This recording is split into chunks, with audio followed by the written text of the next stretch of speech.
I want you to picture all of these M&Ms as your Wellesley College experience. What will you learn? How will you change? What questions will you ask?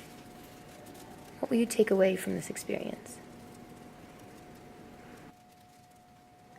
You have 4 years. There's your first. Your first year in college. What did you do?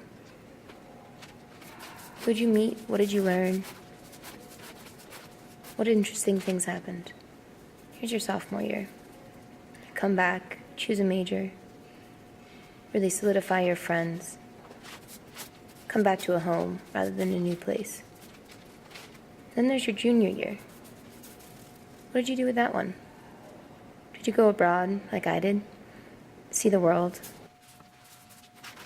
Here's your senior year. Your last one. Right now, half of it's gone. You have 1 semester left. What are you going to do with that semester? What are you going to do with each day?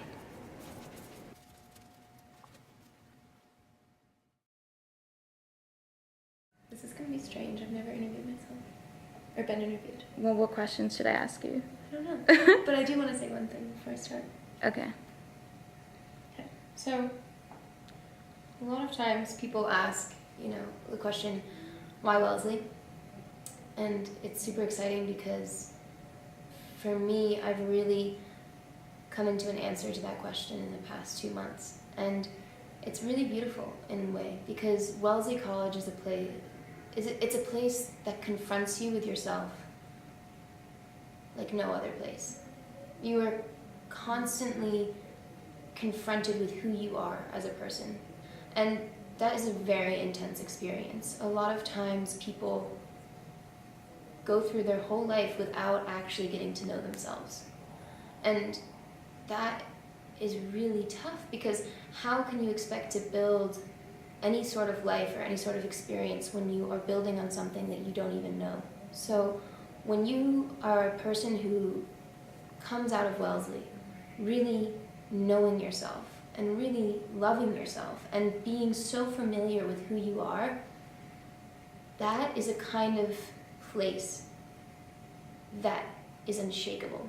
You can build any sort of life on that foundation, and regardless of what happens, that foundation won't crack, that foundation won't break.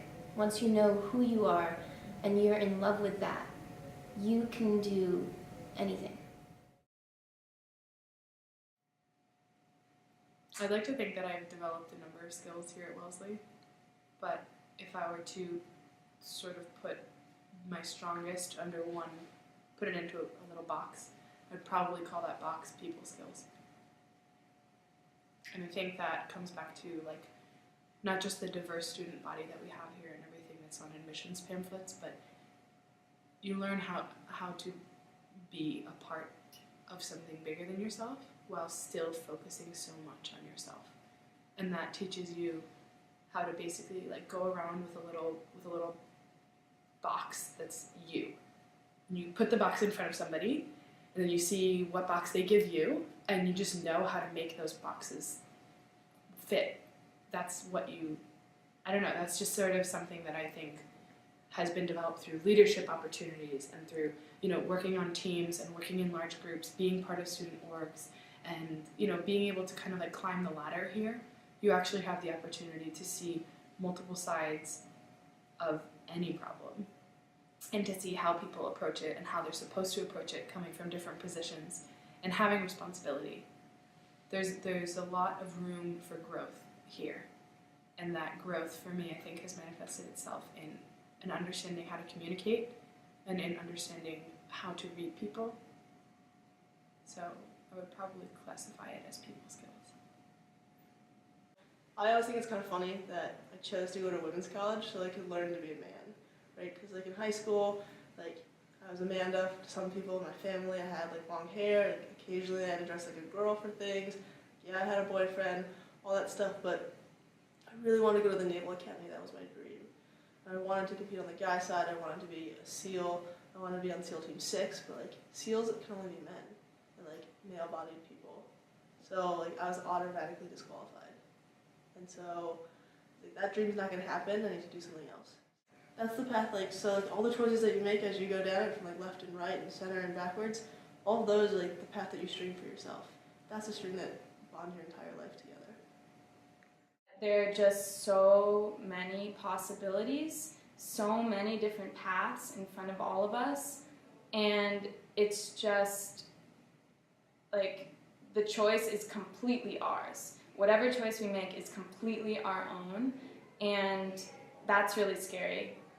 And there's nothing really pushing us in any one direction or the other.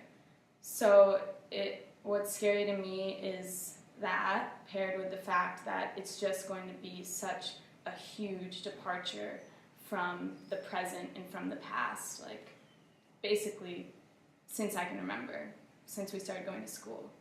The future is going to be a really big departure from that.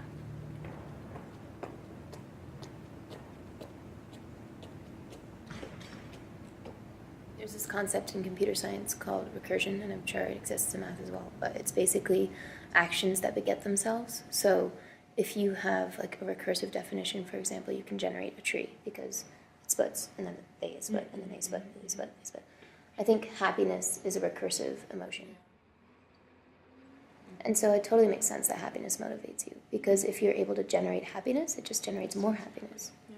And it's such a great fuel to run on because it's self-fulfilling, self-maintaining. And that thing you're talking about with sparks in people, that is something I love. It's seeing other people's happiness too. Yeah. And like what makes them happy and connecting with happy people who are just genuinely at peace with who they are and happy with who they are. Because I mean, that's not to say that they're not dealing with some things, but if even better, if they are dealing with things but yet maintain that level of happiness, that's something that's so incredible. That's like the most beautiful thing about the human race, I think, is our ability to be happy.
Give